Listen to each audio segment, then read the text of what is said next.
बिस्मिल्लाहिर्रहमानिर्रहीम। प्यारे बच्चों, अस्सलामु अलैकुम। उम्मीद है कि आप सब खैरियत से होंगे। मैं हूं आपका मुअल्लिम मोहम्मद उसामा अनस। बच्चों, आज का हमारा बी लिफ्ट है 43, जिसका तसलसल यकीनन आपने कर लिया है। और आज का हमारा जो सबक है हासिल ताल्लुम, मुतज़ाद अल्फाज को इबारत में इस्तेमाल कर सके। ठीक है, मुतज़ाद अल्फाज को हमने इबारत में इस्तेमाल करना है। तो चलते हैं अपने सबक की तरफ। सबसे पहले ये देखें आपके सामने तस्वीर। कायनात का हुस्न मुतज़ाद चीज़ों में पोशीदा है। आप अपने इर्द गिर्द जितनी भी चीज़ों को देखते हैं, ठीक है, जितनी भी चीज़ें आपके सामने आपकी आंख देखती है, हर चीज़ का कोई ना कोई आपको मुतज़ाद मिलेगा। ठीक है, इसी तरह पूरी कायनात जो है उसका हुस्न, उसकी खूबसूरती जो है ना मुतज़ाद चीज़ों में पोशीदा होती है। ये देखें, सहरा है और साइड पे दो तस्वीर आप देखें। एक तरफ जो है वो जरखेज़ है, सब्ज़ा है, ठीक है, एक तरफ सहरा है। ठीक है, उसके बाद दूसरे नंबर पे जो मुतज़ाद अल्फाज है, ये अरबी ज़ुबान का लफ्ज़ ज़िद से निकला है, जिसका माना होता है बरअक्स, उल्ट या मुखालिफ। ठीक है, उसके बाद तहरीर में मुतज़ाद अल्फाज के फ़वाइद क्यों हम इस्तेमाल करते हैं अपनी तहरीर के अंदर।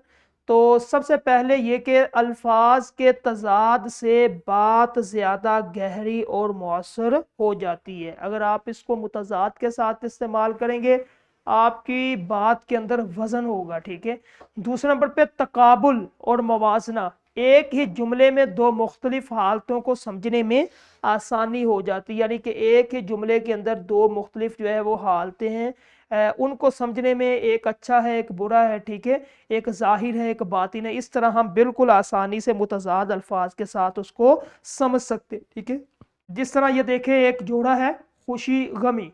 खुशी और गमी में अपने दोस्तों को शरीक करें। ठीक है, खुशी और गमी में अपने दोस्तों को शरीक करें।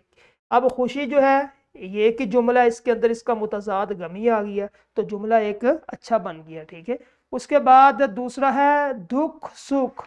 इसको एक जुमले में इस्तेमाल करेंगे, जिंदगी दुख सुख से इबारत है। ठीक है, अब एक लफ्ज है दुख और दूसरा है सुख, उसका मुतज़ाद। अब मुतज़ाद पे एक तीसरा जोड़ा देख लें, दोस्त दुश्मन। हल्का अहबाब में दोस्त और दुश्मन दोनों तरह के लोग होते हैं। ठीक है, दोस्त फिर उसका मुतज़ाद दुश्मन।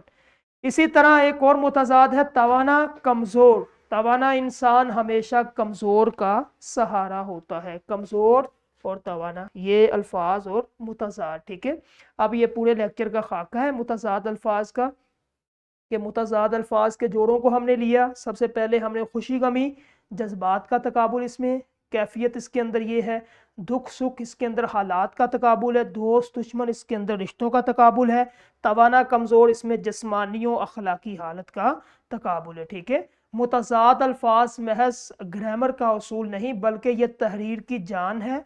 ये आपके जुमलों में तवाज़ुन कायम करते हैं और पढ़ने वाले पर एक गहरा और देर पर असर जो है वो असर करते हैं। ठीक है, तो ये था हमारा काम। ये इस लेक्चर को हमने पहले किया हुआ मुतज़ाद। ठीक है, इसकी सरगर्मी करनी है। क्लास के अंदर मुतालिका असातिज़ा इसकी सरगर्मी करवाएंगे। आपके स्कूल में आपकी क्लास में जितनी भी चीज़ें उसको देखें, उसके मुतज़ाद लिखते जाएं। उसको एक जुमले के अंदर, कि जुमले के अंदर एक लफ्ज़ आए उसका मुतज़ाद भी आए। ठीक है, इसी तरह फिर एक पैराग्राफ की शक्ल में आपने इस सरगर्मी को करेंगे तो ये आपको अच्छे तरीके से समझ आ जाएगा। ठीक है, तदरीसी जांच करें, उसके बाद निखार करना अपने घर में। तो ये हमारा आज का काम ख़त्म हुआ। कल इंशाल्लाह एक नए लेक्चर के साथ मिलेंगे। अस्सलामु अलैकुम।